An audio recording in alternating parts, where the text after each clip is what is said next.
Che, Beatriz, buenos días. Julián te saluda. ¿Cómo andás? Hola, buen día, ¿cómo te va?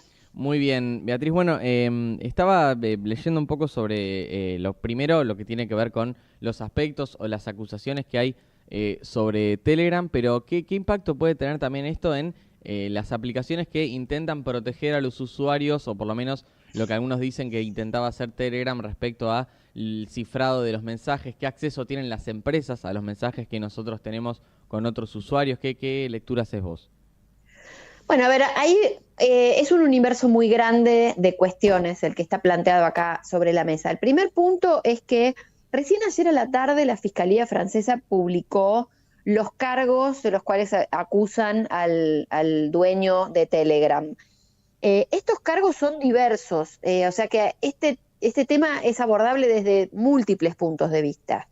Uno de ellos es el de la responsabilidad de los dueños de plataformas o de las empresas de plataformas sobre lo que hacen los usuarios con esas plataformas. Hay distintos sistemas de regulación, eso es un tema altamente regulado tanto en Estados Unidos como en la Unión Europea, pero básicamente las plataformas, cuando hablamos de plataformas podemos estar hablando de Google, de Facebook y de todo su entramado de negocios de Meta, como es Instagram o como es WhatsApp o como es el propio Facebook, de los distintos servicios de las empresas, hay una inmunidad, es decir, una declaración de no responsabilidad directa sobre lo que hacen los usuarios de las plataformas, en tanto las plataformas respondan de manera legal frente a, por ejemplo, alguna denuncia de algún ilícito. Esa es una parte de las cuales lo acusan al CEO de Telegram.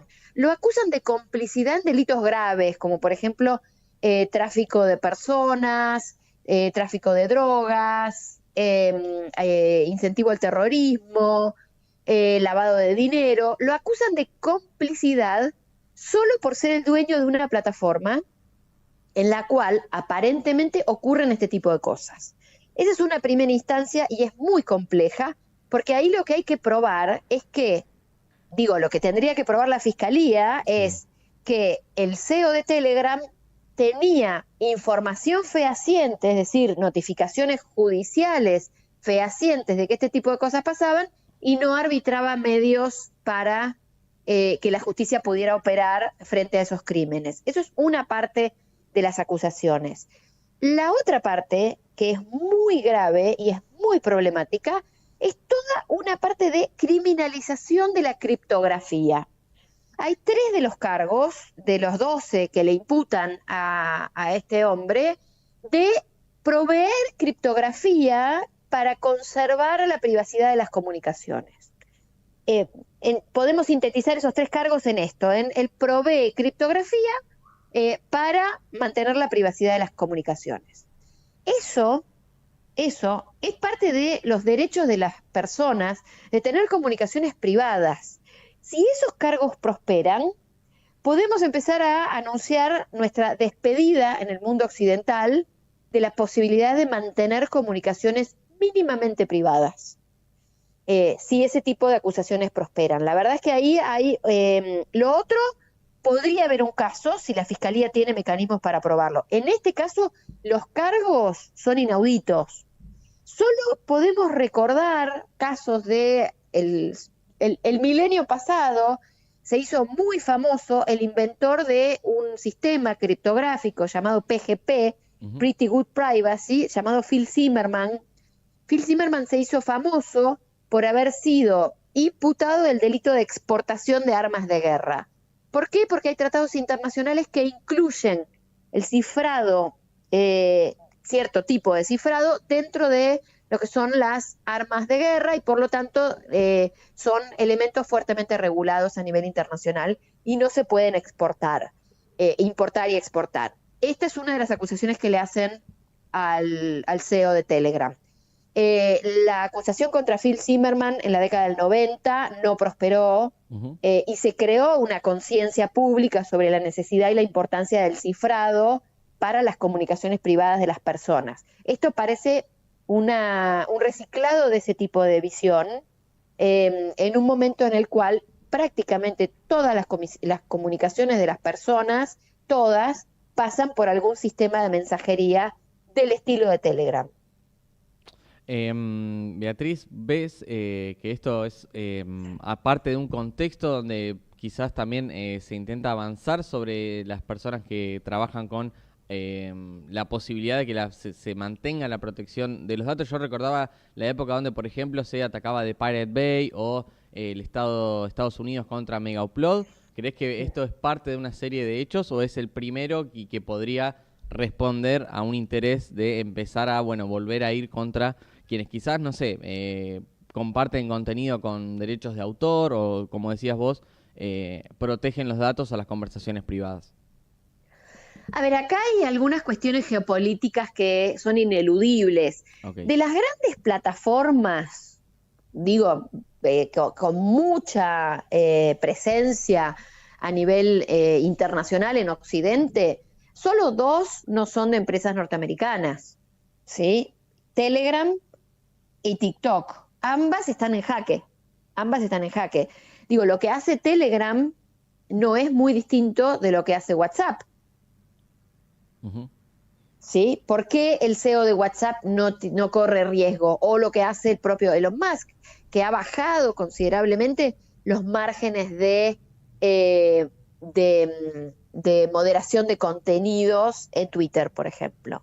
Okay. Y que, por ejemplo, se está yendo de Brasil porque la justicia le está pidiendo datos de algunos usuarios. Uh-huh. La Corte Suprema, de hecho, le pidió datos de algunos usuarios que cometieron delitos contra el sistema democrático en Brasil, y Elon Musk tomó la decisión de levantar sus oficinas de Brasil. Es decir, esto es una cuestión que está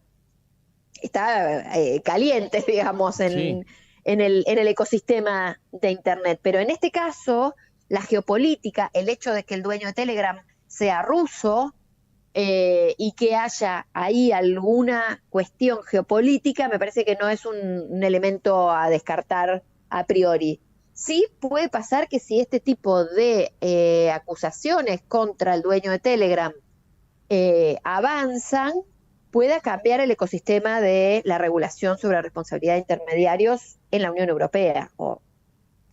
Uh-huh. Respecto a eso también, bueno, había seguido la cobertura que había hecho el colega Juan Brodersen de la DEFCON y demás, donde también se hace un análisis de esta pérdida que había tenido en su principio de Internet de ser una enciclopedia, de compartir información, de compartir contenido audiovisual, y cómo se ha metido también la guerra por los datos de los usuarios en el medio de la inteligencia artificial. ¿Creés que esto también cumple un papel en lo que está ocurriendo? Sí, en algún sentido, no necesariamente en el caso de Pavel Durov, Okay. Pero sí, eso claramente marca un cambio rotundo en el ecosistema de Internet y en lo que es Internet hoy. Quienes somos más veteranos de estas cuestiones y recordamos lo que era y cómo pensábamos Internet en la década del 90, estamos muy lejos de esa Internet en la cual creíamos que todo el mundo iba a tener la posibilidad de acceder al conocimiento y demás. Hoy Internet se ha vuelto un coto de 5 o 10 grandes jugadores que dominan al estilo feudal el territorio digital. Hay una especie de nuevo feudalismo en el territorio digital en el cual cada quien se mueve en las quintas en las cuales nos podemos mover. De hecho, yo recuerdo, quienes sean más veteranos se van a acordar, cuando llegó América Online a Argentina en la década del 90, el modelo que tenía América Online era darte conectividad gratis, y en la transacción que hacía América Online era que solo podías navegar con esa conectividad gratis en su propio entorno, usar las aplicaciones que ellos te daban, usar las cosas de su propio negocio. Bueno, eso fracasó en la década del 90. ¿Por qué? Porque la visión de Internet era muy otra en ese momento. Nadie se iba a bancar navegar en una Internet en la cual no pudieras hacer nada más que estar en las propuestas de aplicaciones y servicios que te ofrece la empresa. Hoy eso está naturalizado. Para mucha gente navegar en Internet es estar en el ecosistema de Meta, o navegar en Internet es estar en el ecosistema de Google, y bueno, y eso ha cambiado radicalmente. También tiene que ver con la gran masificación que ha tenido Internet, con el hecho de que en los 90 la población de Internet era una y hoy día es muy otra, mucho más masiva, mucho más transversal a grupos de todo tipo. Ujú. Pero bueno, estamos camino a un modelo más al estilo China, al estilo WeChat, que al estilo de lo que pensábamos de una Internet libre, descentralizada, equitativa y democrática como la que imaginamos ingenuamente en la década del 90. Ujú. Beatriz, también vos has participado en varias comisiones del Congreso en lo que tiene que ver con la actualización de las leyes de datos personales, de protección de datos personales. Recién mencionabas que Brasil impuso una regulación o pedía datos a X por determinados usuarios que habían participado en hechos de desestabilización democrática en ese país. ¿Argentina cómo está plantada en estos términos de protección de datos personales, de regulación de determinadas empresas que operan en la Argentina y en todo el mundo? Argentina tiene una regulación de datos personales que es robusta pero vieja, que fue una de las primeras regulaciones de datos personales de la región, que fue aprobada en los 2000, pero bueno, necesita una actualización importante, actualización que está siendo resistida con todo éxito por las corporaciones, sobre todo por empresas como Mercado Libre y demás que tienen un negocio ahí muy importante. En materia de responsabilidad de intermediarios, Argentina no tiene una ley, solo llegamos a una media sanción en el Senado de una ley que después pasó a dormir en los cajones de diputados y perdió estado parlamentario, pero sí hay casuística, hay casos importantes, como es el caso María Belén Rodríguez contra Google del 2014, Ujú. que estableció un tipo de responsabilidad sobre las plataformas de responsabilidad subjetiva, digamos, que solo tienen que dar de baja o deslistar contenidos en casos de que esos contenidos sean claramente ilegales o que tengan una orden explícita de hacerlo, o sea, no les pone en cabeza de las plataformas la obligación de moderar los contenidos. Esa tendencia de poner en cabeza de las plataformas la obligación de moderar los contenidos es algo que ha avanzado en los últimos años, especialmente en Europa, y que es probablemente el causante de que el dueño de Telegram esté durmiendo en cana estas noches. Ujú. Por último, Beatriz, y volviendo a algo que mencionábamos antes, respecto a esta vorágine de la inteligencia artificial, ¿qué mirada ves que tiene, bueno, autoridades gubernamentales o de entes reguladores de comunicaciones? Bueno, la verdad que ente de regulador de comunicaciones, que se supone que es el ENACOM, no tenemos ni noticias de qué mirada tiene sobre el tema.